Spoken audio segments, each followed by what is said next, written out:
Hello and welcome everyone to the Devon Maritime Forum's webinar on water quality issues within the Southwest. Before we begin, I'd like to introduce myself. I'm Ed Maltby, and I'm chair of the Devon Maritime Forum. And I'd just like to say a few brief words about the organisation and its role.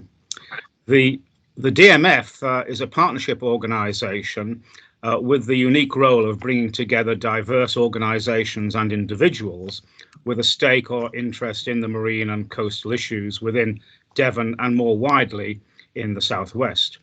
Our key purpose is to facilitate debate and conversation and provide a platform for various partners to promote understanding, share challenges and build consensus. We operate as a champion of the sea and encourage engagement with a wide range of issues. And these have been well documented in on our website, and I would encourage you, if you don't know it, to refer to that. And we are also very much concerned with raising the profile of marine and maritime concerns. For these reasons, I'm very happy about DMF's collaboration with the Southwest Marine Ecosystem Project, through which we're able to host this webinar and will contribute to the State of the Southwest Seas annual report. Although our time today is very limited, our aim is to see how we might engage you also in this process. This is very important on our agenda.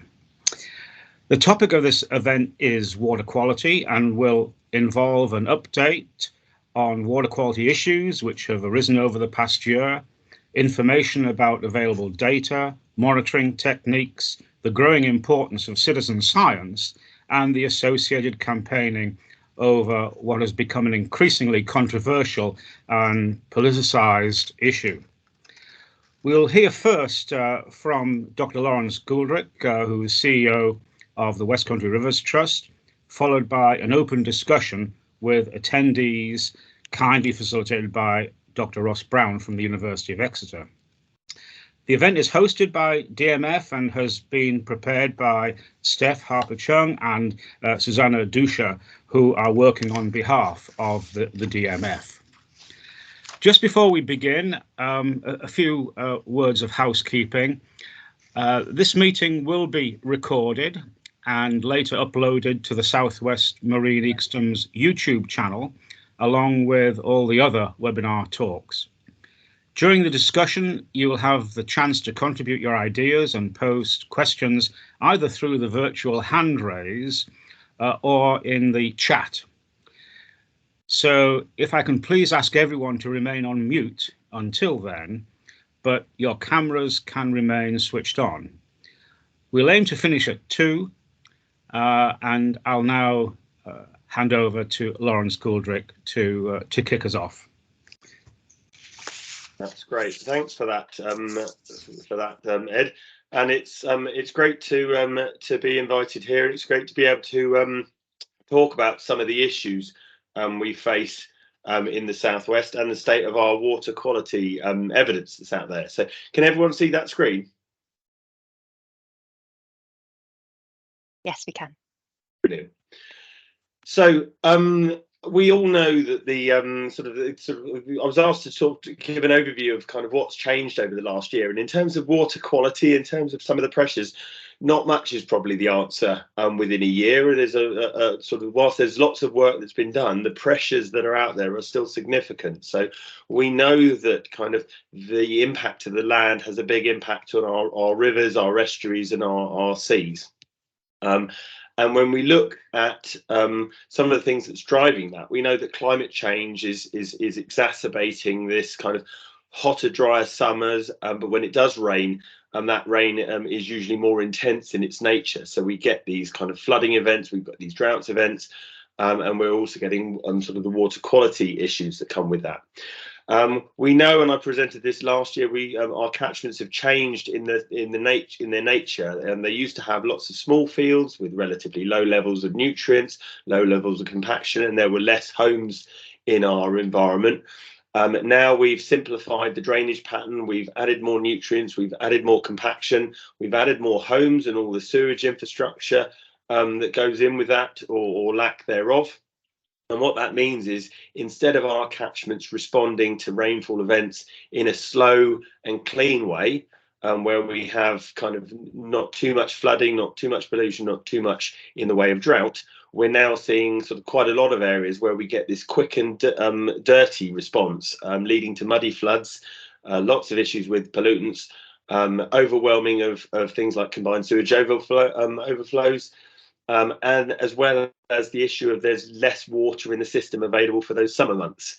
So we have issues with drought. So they impact upon various points in our catchments, whether it's on things like algal blooms, toxic fish kills from sudden depletions of oxygen, flooding of our towns and villages, or sedimentation of our estuaries and into the marine environment. Plus, all these issues of land management have a significant cost for the farmer. So the interesting question, is about the data, is what has changed and what is going on. So for a long time, the Environment Agency has provided all its data through the Catchment Data Explorer, and I would recommend anyone who kind of wants to get a good understanding of what the agency knows about the river to look at that. That has not only all of the Water Framework Directive data, but it has things like all the bathing water status measurement data. It has a whole raft of other bits of information, including things like what's coming out of some of the sewage treatment works, how they're performing. So it's well worth an explore into that system. But we know over the last 20 years, the Environment Agency's budget has been cut, and a lot of that monitoring that was done isn't being done to quite the same level within there. So there used to be sort of almost 10,000 odd, 9,000 odd phosphate samples taken across Devon and Cornwall. That now is a third of that. The sites that used to be taken was around 800. Now that's around 300 within those monitoring sites. We know that there's data that comes out on an annual basis from things like the water companies. So there is My River Fit to Play In that the Rivers Trust articulate, just gives you for each combined sewage overflow what the number of spills and the duration of those spills is. The challenge is that data isn't time linked, so it doesn't give you it doesn't allow you to correspond when it's spilling to things like how much water is in the river and whether it's raining. So that allows you to decide whether it's going off kind of effectively within its its intended purpose. That is all of that data is actually part of the Ofwat EA investigation into several of the water companies within that. New as of yesterday, though, which is something that has happened, is South West Water has released its Water Fit program. You might have seen some of the information around that. If you just type into Google Water Fit, you get to this map. This gives you all of that. Currently, this will be populated with more and more data. Currently, all of the dots you see there are the bathing areas, and the orange dots are where they think something is happening that might be impacting upon the water quality. Now, that something will be linked back to one of the monitors they have on their CSOs or their sewage treatment works, wastewater treatment works. Currently, it's not directly linked to that data. So, and I have asked them that that's where we will need to get to. So this is effectively a proxy for something is going on that's South West Water derived that we might want to look at. Important to remember that just because this is flagging off, it doesn't mean if it's blue, it doesn't mean to say that there's nothing wrong. It just there's nothing identified as wrong coming from South West Water within that. And we know that there are several other sources and pressures out there. But a useful first step in providing more information, and really keen to see how that grows.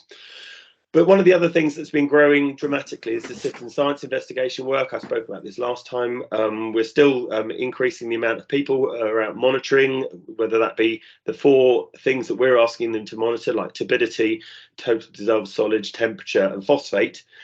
The benefit of this is not only educating people in the water environment, but it allows us to start triaging people like the Environment Agency and South West Water's own staff to get out and deal with problems when we see them outside of what would be normal. but it also provides a really useful backdrop of data, sort of a weight of evidence data between what we know, so through citizen science, what the EA knows and what the water company knows, which has been really valuable to target and justify works, but also to showcase whether there's been any change within the catchment when we do go out and do that work. So that's been incredibly useful. And it's also created a network of communities, catchment communities, that are all starting to not only coordinate that data, but take the next steps.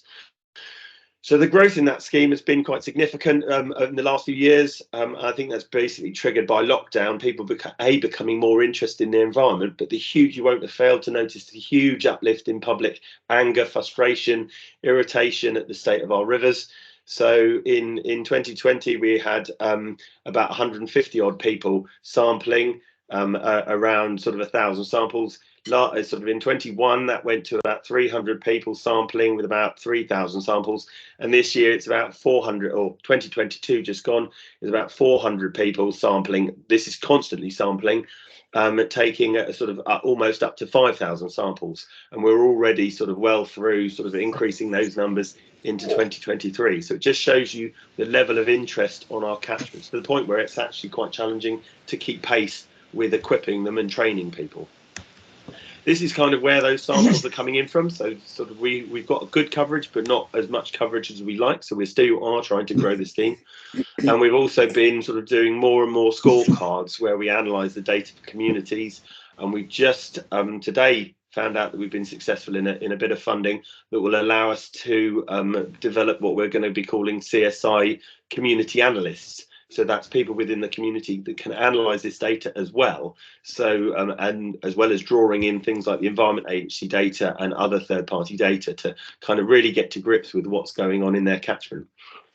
And we've seen, in terms of the objectives of that, we've already seen it leading to sort of targeted works by the Environment Agency and the regulator.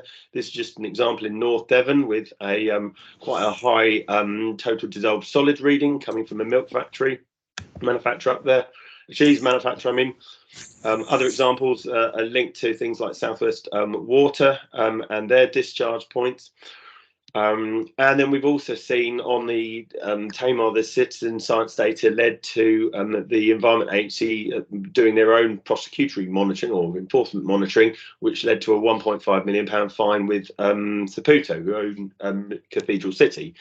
And so it shows the value of not just being able to spot those sorts of key things, but it's also broader than just that data. We're getting individuals active and interested in their rivers, where they're writing their own articles, signing their own sort of petitions and sort of lobbying and pushing sort of MPs to act locally. And what's useful is this has been giving them data to act rather than without it, they're just an opinion within that. And we've even started groups now raising their own funding, developing spin-off projects, and it's almost like becoming little mini rivers trusts, which is really good to see. And so that empowering community is really important to us.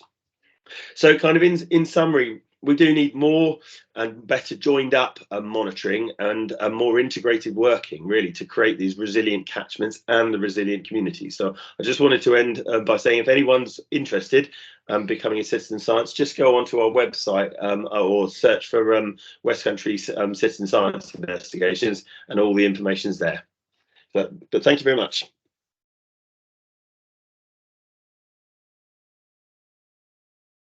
Great, right. Well, my name's Ross Brown. Thank you very much, Laurence. I'm from the University of Exeter, and it's my enviable task to try and coordinate some discussion around water quality, where we can get good data, where we can get better data coverage across the Southwest. I just want to share my screen very quickly, just to give you a bit of background about me. So yeah, just do that. Okay, what I'd like to show you first is a website. This is something I've been working on for a little while. It's the Southwest Environmental and Economic Prosperity Programme. It's something which has been, it's involved in numerous projects, one of which was to look from across the whole of the catchment to basically understand where water quality is not meeting the required objectives and where the problems are arising, contributing to poor water quality. So if you go to this website, you can see a little bit more. There's some information here on the Exeter estuary. This is a pretty deep dive, actually. You can pick up a report here on the X, which is a whole-scape assessment of water quality from source to sea.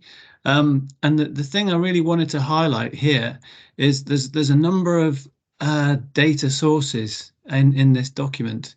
They're highlighted right at the beginning. If I just scroll down, these are just some of the potential data sources out there. So they include things like the UK Centre for Ecology and Hydrology, their database, DEFRA Magic database. We've got more kind of local databases. Obviously, the Environment Agency Catchment Data Explorer came up. That's a really good one. And also there's another data archive there, WIMS, from the Environment Agency. We've got, numerous potential sources here, but there may be others. And thinking about things like, the more we've been looking upstream to potential sources of contamination that eventually find their way into estuaries and coastal areas. And there's a whole network of monitoring stations in the marine environment as well. For example, through the Clean Seas Environment Monitoring Programme. And those data are stored in the Merman database, and they cover, around 1,000 stations around the UK. So we know about all these things. I'm going to just stop sharing and come back to you. Can you see everybody now? We all back together. Great. Yes. So we've got a number of questions that Steph and Susanna kindly posted to try and direct the discussion a little bit. So hopefully you've got those, and I think Susanna's posted them into the chat. What we'd like to do now is just use that as a bit of a guide to help our discussions. Please contribute, ideas, questions. If you want to say something, raise your hand, the little symbol, the virtual hand, or put your question in the chat if you prefer to do it that way. But just a quick run through. The idea is that this information will be collated in the the State of the Southwest Seas report.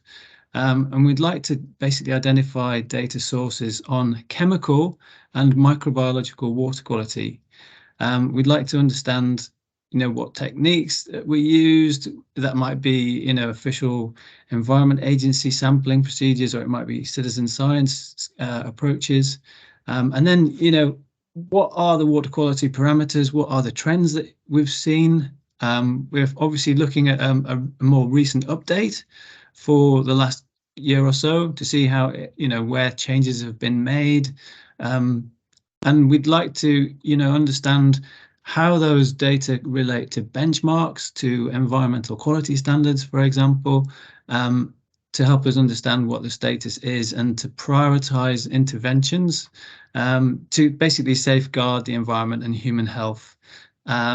So we're obviously aware that there's a lot of public opinion around, CSOs and deteriorating water quality events that seem to be happening more frequently. So we'd like to capture all of this from you. So over to you. If you've got questions, please post them in the chat or raise your hand. I can see one already from Bob. Yes, I hope you can hear me. Yes. First of all, I'd like to thank the Devon Maritime Forum and some old friends really from Ed, Laurence. I think it was about 10 years ago when we were moving along in parallel with Catchment, and Ed, I've talked to you about that. I'd like to thank Susanna and Steph for kind of mounting this, and it's great that the Devon Maritime Forum sort of taking this particular topic on, and thank you all, and thank you for your summary. I just like to make a few points which actually tell you a little bit about where Southwest Marine Ecosystems is coming from, and perhaps reflect on the citizen science point that that was developed. Ross said that we know all about these things, and in one sense we do. But I was in a meeting yesterday where a man from the Environment Agency said, well, the agency is really good at sitting on lots of information and not communicating it. And since I had a kind of misspent youth doing the Bathing Water Directive, I know that the kind of routine you can get into with that kind of material. And in essence, what Southwest Marine Ecosystems is trying to do, it's not trying to do monitoring on the cheap. All Southwest Marine Ecosystems is doing is actually providing a communication platform that, for annual reporting on a regional scale once a year. And we it's beautifully, there's a beautifully consistent scheme now where there are the webinars, we come to the conference. Anyone who wants to come to the conference, book soon, because it is going to fill up and it's going to be closed. We have the conference, then there's a report, and then we make that information public. So Southwest Marine Ecosystems is really just a communication platform on a regional scale.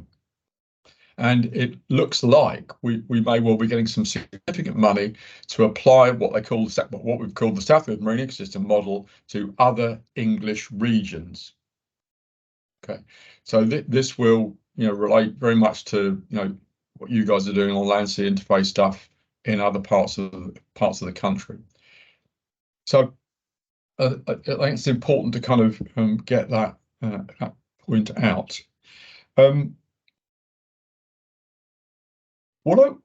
got a very close friend in the village who has spent a lot of time organising citizen science associations around the world, the European, African, Australasian, American Citizen Science Association. So I'm very well aware of what citizen science is doing now. And Laurence's talk was a brilliant evocation of that, in the sense that the citizen scientists, not only do they collect the information, or they collect the information, but they actually become then the sort of ambassador for that information. And that's happening all the way around the world. It's mobilized by, it's facilitated by the mobile phone. And it's a very fine and wonderful thing. And of course, governments think this is kind of interesting until they realize the consequences of it. So it's very interesting, because at the same time as the agency's funding has depleted, the citizen science momentum has actually increased. And in some ways, there's that magic device in the way that fines are paid by people who get caught out, where the money comes back to worthy bodies. This has been going on for 5 or 6 years now. I used to report on it regularly, and it would just simply wonderful if the fines could come back to provide the citizen scientists with the funding. I mean, this is happening all over the country and pretty routinely. Provide the citizen scientists with the money that they need to actually, in a certain sense, hold people to account. It's a rather perverse land that we're living in at the moment, because the reality is it's not just, we're not just collecting the information for the sake of it. There is a real function to this, and I think, 10 years ago, I don't think I organised a conference on CSO or CSO pollution in 12 years working in the water sector. It was perhaps one of the best kept secrets over the last decade. Really, we're sitting on a so. We're living in interesting times, but so I'll come back to thanking you guys again. There's a job to be done here, but probably in every region. I'm glad you're kind of taking it on for the Southwest, because you can kind of, in a certain sense, oil the path you guys are moving down around the whole country. A lot of you have got through the partnership network, through the Rivers Trust network, have got a long-term interest in this. The agency might be chopped in half again tomorrow afternoon, whereas you'd still be here. So the continuity of NGO commitment is really, really important. Anyway, so enough from me, but thank you very much for taking this on board. Thank you, Bob. Yeah, so I mean, one thing that cropped up in Laurence's talk, the Water Fit initiative that Southwest Water have just come up with, I think that's a great one. And there may be others out there, something, you know, that's just fresh off the shelf that we don't know about. Yeah, sorry, apologies.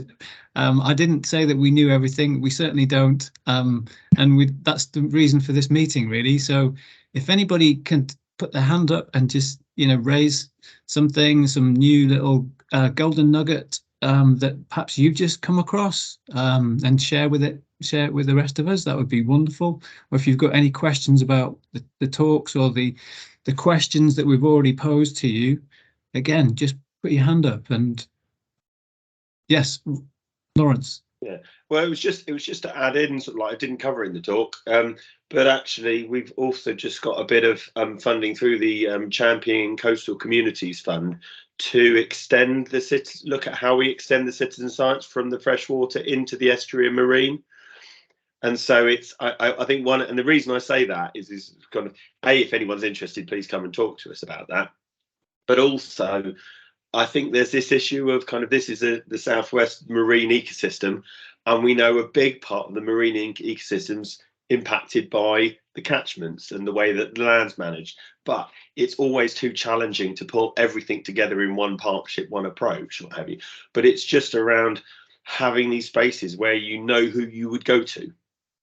And so we know that there's the catchment-based approach. We know that there's a kind of a developing sort of the coastal-based equivalent. And as you say, sort of like as Bob's saying about this kind of marine ecosystems and that sort of group. And I just think it's great seeing that interactivity. At the moment, a lot of it is being done through the downstream impacts of things like water quality. But there's just as much stuff to be done on things like upstream migration of salmon, eel, and various other things that are moving through our estuaries, and the barriers, the pressures, and the issues they face. So I think there are a lot of commonalities that are actually really good to talk about that whole scape assessment. So I was really pleased, kind of, Ross, you picked up the X work, which is a good example of that.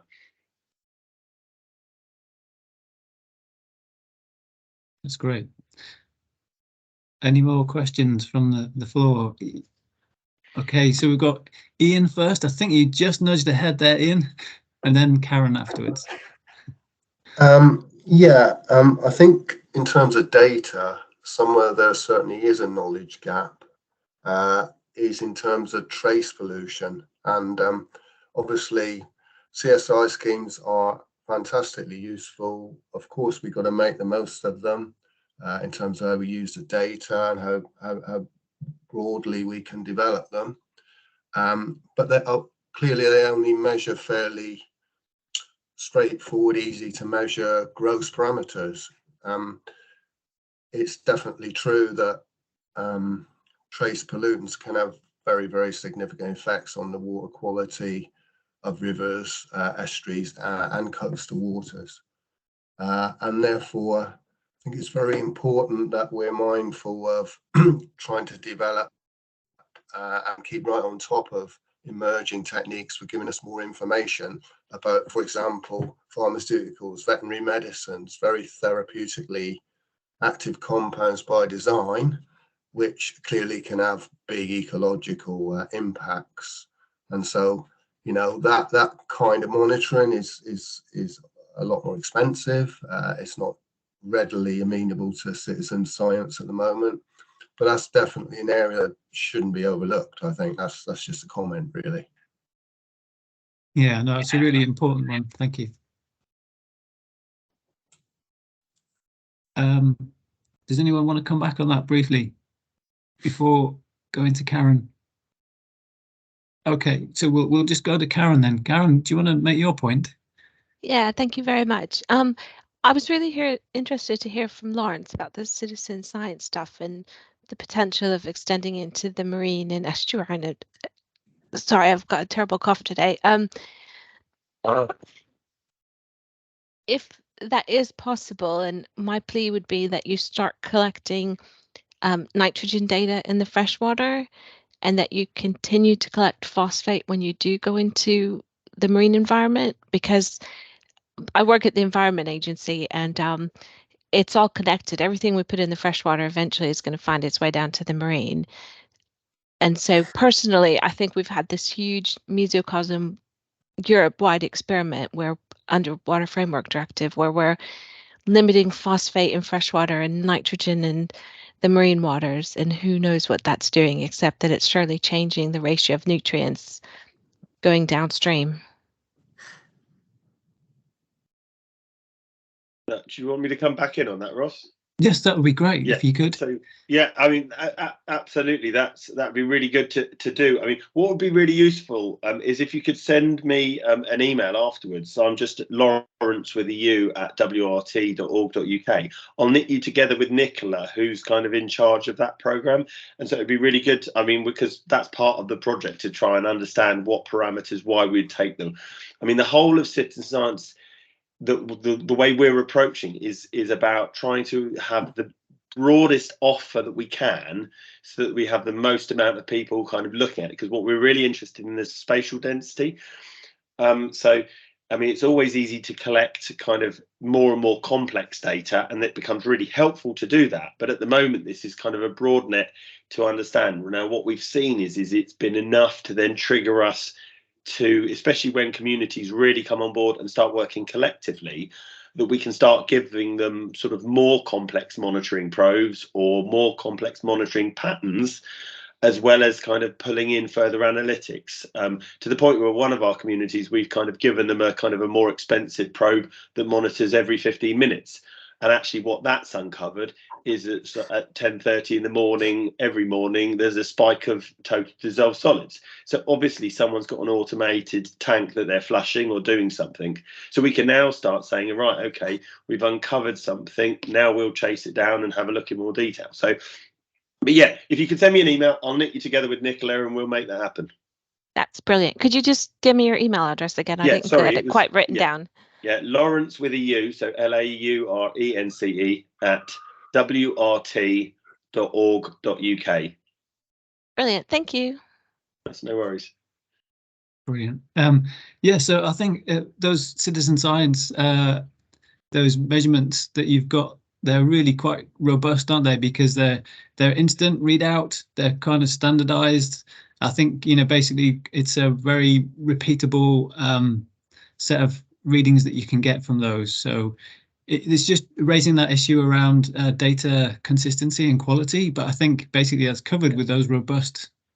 Yeah, I mean the challenge always is it's as robust as we can make it, but still be engaging with people and what have you. There's always better things we can do, always kind of sort of slightly more complicated. We could easily go on to using some of the sort of the digital monitoring tools for things like phosphate, but that means you're then paying £80 rather than £10 per person. So it means that instead of having 5 people out doing it, we've got 1 person out doing it. And actually, for the type of gross pollution we're trying to work out, it gives us enough. So if you've done 12 samples over a year and you're always getting kind of 100 sort of 100 parts per billion of phosphate, then actually, you know, it's not too bad. Whereas, I mean, I'm now monitoring with my son at the moment for his D of E, sort of where we're doing quite a detailed assessment, and you can pick up the sewage treatment works and you can slowly watch its signature changing as you move down and cleaner sources come in from the sides and what have you. And it's just, whereas there's sort of, so it's just that signature and background. But what is interesting is how it's targeted things like the Environment Agency, and sort of builds that sort of picture, and it allows them to come in and build sort of further evidence, which is a far smarter use of their time. Yeah, I can see Rob nodding there, and Rob, you put your hand up. Do you want to come in on that? No, I completely agree. You know, sort of the spatial scale in which our statutory monitoring sort of serves a really relevant purpose. But in terms of getting down to a tighter spatial scale that allows us to hone in, you know, sort of on some surprises, for example, you know, sort of is really, really important. And it helps us, you know, to be able to prioritise and potentially get them more efficiently in some instances. But I've just got a couple of sources to mention, if I can, that I think might be of interest. Ross, if that's okay. Yeah. Brilliant. So, yeah. I think Laurence, thanks for mentioning the Catchment Data Explorer, and I think you also, mentioned briefly about the SWMFO. I just wanted to reiterate the SWMFO was formerly known as the Bathing Water Explorer. It's rebranded last year, and that gives you a whole host of information over the bathing water season, which is typically 6 months of the year, but particularly in terms of microbial levels. And it is a good, easy, sort of source to access, as well as pollution risk forecasts based on empirical data that has been gathered about particular bathing water, streams and rivulets, and the catchments that sort of deposit, as you've all described. What ends up from the rivers into the estuaries. So it's a fairly good resource, and it also refreshes regularly to say what action has been taken by the stakeholders that may be putting pressure on that particular bathing water.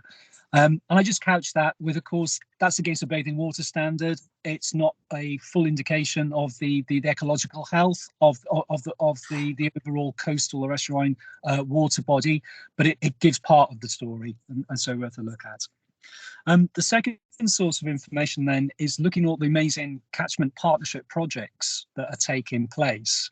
And if you were to look on the Catchment Data Explorer and the catchment pages that support the refreshed river basin management plans for the next cycle, they all pretty much have a measure that is looking to harness citizen science, third party, I'd say other information and data that's not produced by the Environment Agency, with a view to being able to utilise that and improve the picture that we have on the various water bodies, including estuaries and coasts. And there's quite a few programmes of projects that are looking at water quality. So one example is where we've worked with West Country Rivers Trust in the Upper Tamar, more recently on the Luckett Stream as part of a Landscape National Heritage Lottery funded project, using indicators such as river fly techniques, as well as other more sort of detailed and robust approaches to assessing the phys-chem aspects of the water quality. So I think those programs of work through the catchment partnerships look at to see what data they're generating as evidence for their projects. There are also evidence-related projects. There are some partners that are through the green finance initiatives are looking at the use of artificial intelligence and suitable low-cost telemetries and sensors. And again, I know that West Country Rivers Trust have had a look at at this. And again, they are generating not just information, but perhaps one of the gaps that we see, and certainly I see in the table catchment that I look at, is that there's plenty of data, but there's not necessarily the structured resource to do the analysis and compile that data into a form that we can share and use. And I think that's a big, sort of area that needs to be filled. And Bob, it picks on that point you're saying that there's a lot of data, sort of there, but how do you take that data, share it, utilize it, synthesize it, convert it into a format that it means something, and then can be used in the evidence to go the whole hog, to be able to say we have this problem here, and it related against certain standards, quality systems and directives is causing a failure, or it's about to cause a failure, because that then adds weight to that argument as well, and brings even more value to the representations that are being made. And then finally, I just wanted to finish up to let you know that we have started looking at how we use eDNA. There have been a couple of pilot projects, and it's a new technique that needs to be, sort of approached with some thought, because there are positives and negatives to it, and the processes and the methodologies I think are developing and emerging. I think that's going to be quite an interesting part of data gathering and scientific investigation coming up. That's me. Thanks, Ross. That's brilliant. Thank you very much, Rob. And I think before Claire, sorry, Claire, can I put you on hold just for a second? I think Bob wants to come back on something that Rob said. I think. And very quickly, Rob, I think what we're finding with all the topics we're covering, Southwest Marine Ecosystems, is essentially we've made a start, and making a start is important, and that's why doing this for the second year is really important. And I hope Stefan and Zaluna will actually just take what was done last year and kind of build on it, because it's better to make a start than not do it at all. Do you know what I mean?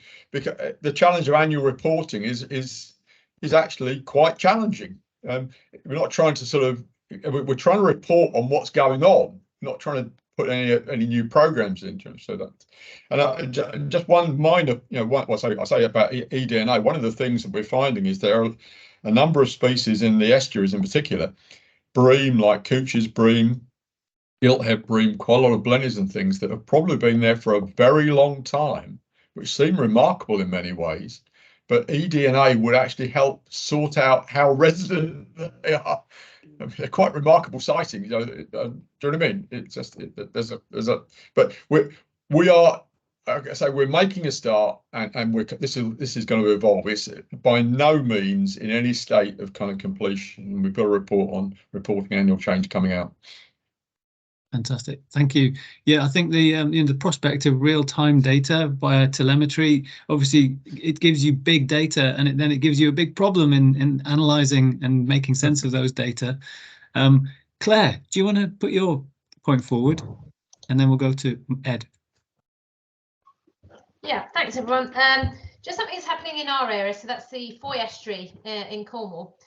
We've got some pressure from a community at the top of the estuary at Loswithiel to designate the river there for bathing, and the Cornwall councillor there has been really frustrated in that process, and he's recently reported that the majority of applications that are being made for designating rivers as bathing areas are being rejected by DEFRA, and I just wonder whether that's down to monitoring, or whether through part of the consultation process, water operators like South West Water are objecting to those applications because they've got something to hide, perhaps, or so it was just interesting that as people get more and more involved in sort of wild swimming and bathing, there is more demand for designated areas, and the problems that entails. I don't know whether we've got a bit of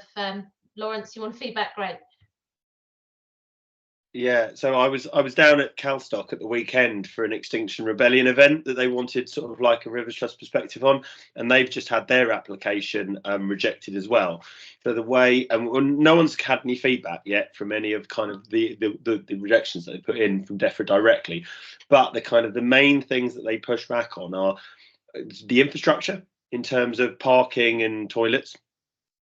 But all the number of people actually swimming in the river, so it's doesn't count if they're canoeing or doing any stand-up paddleboarding or any of those sorts of things. But then importantly, and I think this is the one that feels like it grates on people the most, is actually what can be done about it. So like the Calstock one, I had to say to them, look, there is so much coming downstream past your town, your village, your town, from every single source, whether it be sewage, septic tanks, agriculture, roads, industry, so on and so forth, that they just won't designate it because they can't feasibly do anything about it in certainly within the 3, because once designated, you've got about 3 years or so, I can't remember the figure, before it then lapses. So it's a pointless exercise sort of thing. So I think that's the trouble that quite a lot of them will face, whereas there are other examples. And actually the Foy is, in comparison to the Tamar, is in a very different river in terms of its quality.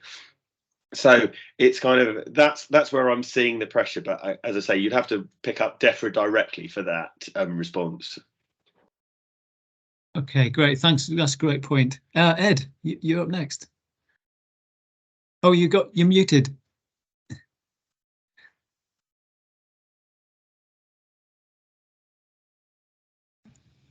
That's it. There we go. Sorry about that. I just wanted to say how delighted I am to see the wholescape concept gaining traction since I first developed the concept under the Natural Capital Initiative, and actually what brings this into a real approach is this tremendous citizen science network. based around the catchments, which is obviously dealing very well with the coupling between land and fresh waters. But what just struck me is I mean, we've always had the problem of explaining and understanding the linkages between the fresh waters and the marine environment. And I'm just wondering whether there's an opportunity here to engage more fully with coastal fishing communities and sailing clubs to actually expand the citizen science network to those who are going out fairly regularly into the marine environment in the same way that there's been very successful engagement on the freshwater and land-based side. So I think that would be something which we could possibly help with through the forum, but there'll be other mechanisms as well. But I'm really encouraged by that approach. That's great. Thanks, Ed. Are you thinking there of data recorders to attach to boats and things? Well, I wasn't thinking of the Brittany Ferries sophisticated model, which I think does the phytoplankton, doesn't it? But something a little bit more basic, a bit like the approach which Laurence was demonstrating with sensitive papers and such like. But it just struck me that was a bit of a gap in the opportunities. Yeah, thanks. Thank you very much. Gabrielle, do you want to go next?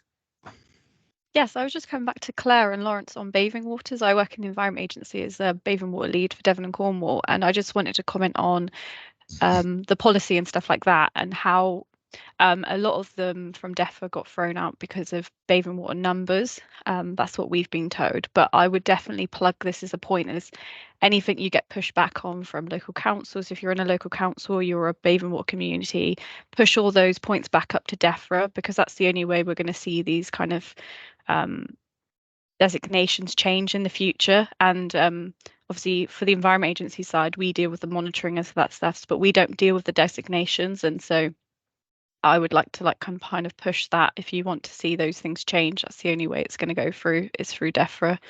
So I thought I'd just add that quickly. That's great. Thanks, Gabrielle. Steph, you're going to mention something about the chat, are you? Lots of things in the chat. There's just one question from the chats from Heather Moore, just asking, which parameter do you think is best to monitor to trace signature? Oh, Laurence, do you want to pick that one up? Sorry, that was to. Oh, sorry, what was the question? To trace signature? Didn't quite understand the last point of that. Sorry, Laurence. Can you hear me? Yeah. Yeah, I just meant I only caught the end of that you were talking about how you'd ask someone to do 15-minute intervals. And you had traced it back to some pollution event. Sorry, I only came in at that stage. And I was just wondering, from citizen science point of view, what do you think's I mean, obviously there's nitrogen, phosphorus. I was just wondering what you'd actually done in that instance, because I missed the beginning. No, that's fine. Sorry, very poorly written question. Apologies. No, that's fine. No, so we all the citizen scientists, they take just four basic parameters, sort of chemical parameters. They do sort of other assessments, like visual assessments, but is turbidity, conductivity, which is total dissolved solids, temperature, and phosphate. Now, but they do that once a month. So, and with any water sample, the biggest flaw is it just tells you of the water at that moment in time. So if you go in on every other Tuesday and there's a pollution event every other Friday, you'll miss it. So, but because of kind of some of the other things they were seeing, like poor kind of amounts of invertebrates, they thought something else was going on. So we deployed, it was a conductivity probe. So all it measures is that something's in solution in that river. And so what that has is a probe that measures every 15 minutes. And what it was doing is it was picking up something that was happening every morning, every day for, I think it was half an hour or so. Now, what we can then do is start tracing that to where it's coming from. But the other thing we're doing with a few of our communities is one of the facilities of those probes is you can text alert from it. So if you set a threshold, you can say, right, go out and measure. And so what we can do also is sit there and say, right, it triggers the citizen scientists to go out. So we know something's dissolved. We just don't know what. based on what we know about the catchment, we're fairly confident it's going to be phosphate. So we'll go out and check. And if we do get a high phosphate reading, then yeah, that supports that. If we don't, then actually it then asks another question over, okay, what's causing that spike? Great, thank you. Before I move to Natasha, I just want to give Ian an opportunity here, because I think he's probably wanting to talk about passive sampling. We obviously know that water quality can change very rapidly over time. And coming back to your point as well, Ian, about these kind of trace chemicals in the water, passive sampling is something that you've used in the past, isn't it, with West Country Rivers Trust? Yes, and actually with Southwest Water. Yeah, passive sampling essentially overcomes a problem Laurence has just, well, largely overcomes the problem Laurence has just alluded to. In other words, the fact that a spot sample is just a snapshot. And yes, passive sampling can be applied to a huge range of trace pollutants, but it can also be applied, for example, to nutrients, which if you want to comment on loadings over a period of time, for example, you can use passive samplers, which will give you a time-weighted average concentration. But in some circumstances, if you know the volumetric flow in the watercourse, you could actually derive a mass of phosphate that had come down the river within a particular period of time.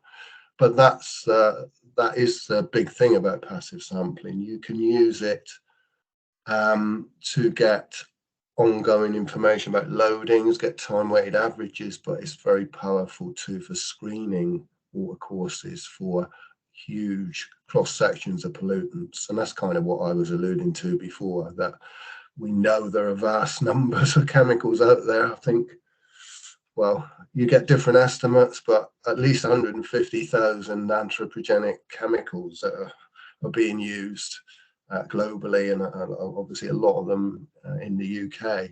So that's the power of passive sampling. It's technologically not that difficult to deploy samplers of that kind, and analysing the extracts is another matter, and that requires fairly involved laboratory instrumentation and is therefore quite a long way away from CSI type work. But there's another value of CSI is that it could well be an indicator of where you need to undertake these kinds of investigations, perhaps if you wanted to get into a deeper analysis of the impact on the environment. So that's it in a nutshell. Thank you, Ross. I know you know that's my soapbox. Fantastic, thank you. Natasha.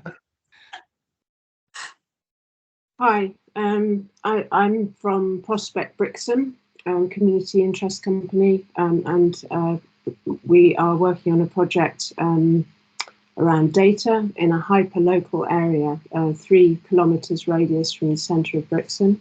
We're almost a year into a grant-funded project funded by the Data Trust Initiative, but we're really working from the ground up in this area, half land and half sea, looking at the data ecosystem, the data culture in the place, and working towards the idea of creating a data trust in Brixham for the benefit of the people of Brixham. So it's been really interesting to hear everything you've talked about today, and we're very interested in potentially linking up, I think, in terms of citizen science and monitoring different things about the marine environment and potentially also the rivers. There are a couple of rivers that come down into the harbour in Brixham, and the way that you're talking about that whole water system is really interesting, and Brixham might be a good place to do that. There are people in the community who are naturally already very interested and passionate about the water quality, the bathing water quality, of course, but the whole marine environment, and I know there are issues to do with runoff there as well, and the turbidity of the water into a bay. So there are lots of interesting issues there, but if you'd be happy to, it would be great to talk some more about perhaps how we could make connections there. And I hope that this idea of the hyper-local investigation of a particular place as a whole system might be interesting for the work that you're doing as well. No, I mean, that sounds great. And my email's in the chat, I saw. So, I mean, if you just send us an email, I mean, and definitely there's lots of linkages. I know Nicola, who kind of manages that sort of side of things, is based in the South Hams anyway. So it's kind of, it's quite easy for her to link a lot of these things to it. To the other thing I was just going to mention, Ross, going back to Rob's point about the kind of doing more structured analysis kind of all of this data that's created. One of the things we're doing at the moment is kind of the citizen science investigations is a bit like catching a tiger by the tail sort of thing. It's a kind of it's a great opportunity, but it's kind of it's really quite challenging to keep pace, keep track. And at the moment, most of our analytics is going into analysing the data for the communities, because if we don't work on that data with them, don't show impact, they lose interest very quickly.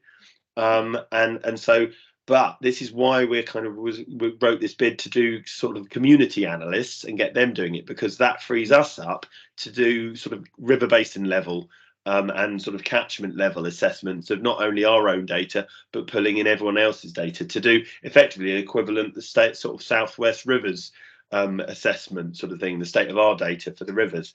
And so we've also got a project called In Water, which is just starting now, actually, from pretty much this month, which is looking at trying to highlight the state of our water quality data, specifically our freshwater water quality data, pertaining to drought management. So there's a lot of conversation around, do we have enough water? But our response is also, it's not just enough to have sort of the sufficient water, you've got to have sufficient quality of water as well. And within that, so there's lots of things happening in that space. But yeah, for anyone who's interested, just kind of email me and I'll channel you through to the right places. Thank you. That's great. I think, lots of things have come to light in this discussion. It's been really good. I live in Brixham, Natasha, and I didn't know about that hyperlocal investigation that you're doing. So I'll be interested to hear more. There will be more out there, and we're just drawing to a close. We've got 1 minute to go. Please put any questions you haven't managed to ask in the chat, and we'll capture that and we'll come back to you. That can be done. You can even do that after the meeting officially closes if you just want to, log that comment. Bob, you flashed your hand up there. I don't know if you want to say something. If you've got a quick moment, yes. Yes, just very quickly. I come from the conference organising background. Laurence, just go ahead and organise the state of Southwest Rivers. I'm sure you can do that every year, and you'll be swamped with community groups, people, etc., which will, do all the stuff that Ed was talking about, wholescapes approach. It's the sort of thing I thought the catchment-based approach would actually kind of lead to. But if you haven't started yet, just do it. Well, I think what's interesting is actually the catchment-based approach brought a lot of the different partners together that were operating. What COVID and what the kind of latest sort of outrage has brought the communities. So in the 20 odd years that I've been at the Trust, I've never seen such an uplift of interest in the rivers. The job we will all have, and in water in general, the job we will have is kind of maintaining that interest and showing that if they show an interest, it can enact in change. And some of those changes are actually quite reasonable and tangible to get at. But some of them are real pernicious, kind of complex, multi-dimensional projects that require wholescape thinking. And actually, the space we have is to communicate that. Yeah, and I think that's all Southwest Marine Systems is doing. I mean, COVID was a huge focus for change for us. Bizarrely, lots of things. Wouldn't have done the webinars without COVID. But actually, the last conference in Plymouth had over 300 people attending it. That's from a start 7 years ago where there were 50 in the Marine Biological Association. So you can, if there are that many for the marine environment of the Southwest, hell's teeth. You're going to need a big venue for the State of the Southwest Rivers Conference. I'll be delighted to support it. Great. Well, thanks everybody for your participation. It's been really good. It's made my job easy. I'd just like to say thank you to Susanna and Steph for organising this. Ed, I'll hand over to you just to say farewell. Well, yes. I've learnt quite a bit, and I've been delighted by the depth of discussion, and I hope that this has advanced the project to a point that it will have some real, practical elements to it, which is really the proof of the pudding. Concepts are great, but reality is better. Brilliant. Thanks, everybody.